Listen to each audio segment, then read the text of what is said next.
गुरु प्यारी साध संगत जी, आज की साखी सतगुरु नानक देव जी के समय की है, जब सतगुरु नानक की मुलाकात भक्त ध्रुव से हुई थी और कुछ करामातों का प्रदर्शन सतगुरु के सामने किया गया था।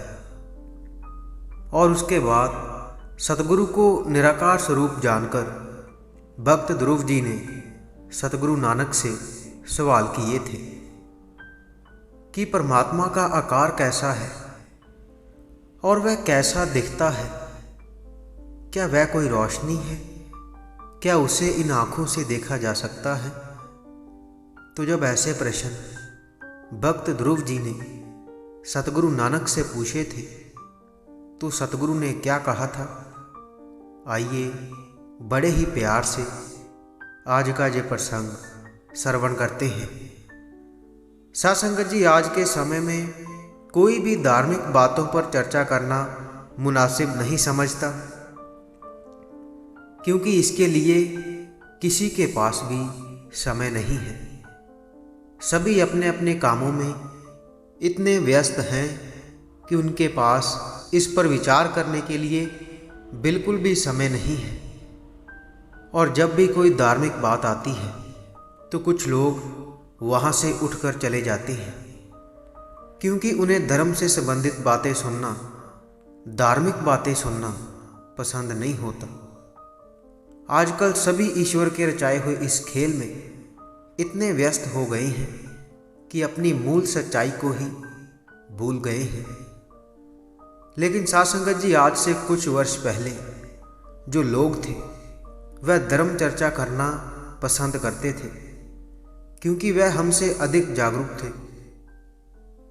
साध संगत जी, संत महात्माओं ने फरमाया है कि जैसे जैसे समय आगे बढ़ेगा वैसे वैसे ही जागरूकता कम होती जाएगी, क्योंकि हम में से पहले जो लोग हुआ करते थे वह हमसे अधिक जागरूक थे, और सतयुग के जो लोग थे वह तो और भी ज़्यादा जागरूक अवस्था के लोग थे। और अगर हम कलयुग की बात करें तो हमारी जागरूकता दिन ब दिन कम होती जा रही है, क्योंकि हम दुनिया के पदार्थों में इतने लीन हो गए हैं कि हमें हमारी मूल सच्चाई का कुछ भी पता नहीं है। साध संगत जी, जब सतगुरु नानक से भक्त ध्रुव ने ईश्वर के रूप, रंग और उसके आकार के बारे में पूछा था तो सतगुरु ने बहुत ही सरल तरीके से उसका उत्तर दिया था। सतगुरु फरमाते हैं कि वह ईश्वर बहुत निराला है, उसका कोई अंत नहीं है, वह बेअंत स्वामी है। इसलिए इस पृथ्वी पर बड़े से बड़े योगी, जपी तपी यहाँ पर आए। उन्होंने उसका अंत ढूंढना चाहा, लेकिन वह उसका पार नहीं पा सके, वह उसकी माया का अंत नहीं जान सके और यहाँ से चले गए, क्योंकि उसका कोई अंत ही नहीं है। वह बेअंत स्वामी है, उसका कोई आकार नहीं है, वह निराकार है, उसका कोई रूप रंग नहीं है, क्योंकि वह इन सब चीज़ों में नहीं आता, वह इन सब चीज़ों से बहुत परे है। इस बुद्धि से उसको जाना नहीं जा सकता। हमारी मानव बुद्धि उसके भेद को नहीं समझ सकती, क्योंकि यह बुद्धि से परे की बात है। वह ईश्वर कहीं पत्थर के रूप में मौजूद है, कहीं मनुष्य के रूप में मौजूद है और कहीं पशु पक्षियों के रूप में मौजूद है। इसलिए उसका कोई रूप नहीं। इससे उल्ट हमें यह विचार करने की जरूरत है कि उसका कौन सा रूप नहीं हो सकता। सभी उसके रूप हैं और सब कुछ उसके हुक्म के अंदर है। यहाँ पर हमें जो भी दिखाई पड़ता है वह वही है, क्योंकि यहाँ पर कुछ भी ऐसा नहीं है जो उसके द्वारा निर्मित ना हुआ हो। इसलिए उसके इस भेद को समझ पाना इतना आसान नहीं।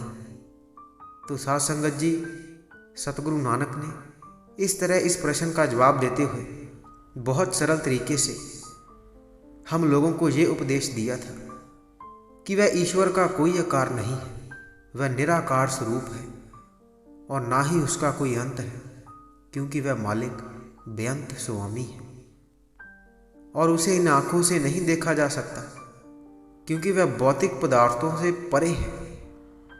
केवल वही उसे समझ सकता है जिस पर उसकी कृपा का हाथ हो। केवल वही उसके भेद को जान पाता है।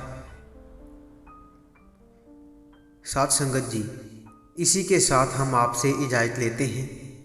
कल मिलेंगे ऐसी ही एक रूहानी साखी के साथ। अगर आप रोज़ाना रूहानी साखियाँ सुनना पसंद करते हैं तो आप इस चैनल को सब्सक्राइब कर लीजिए और साथ ही बेल आइकन पर भी ज़रूर प्रेस कीजिए, ताकि हम जैसे ही नई साखी अपलोड करेंगे उसकी नोटिफिकेशन आप तक पहुंच जाया करेगी।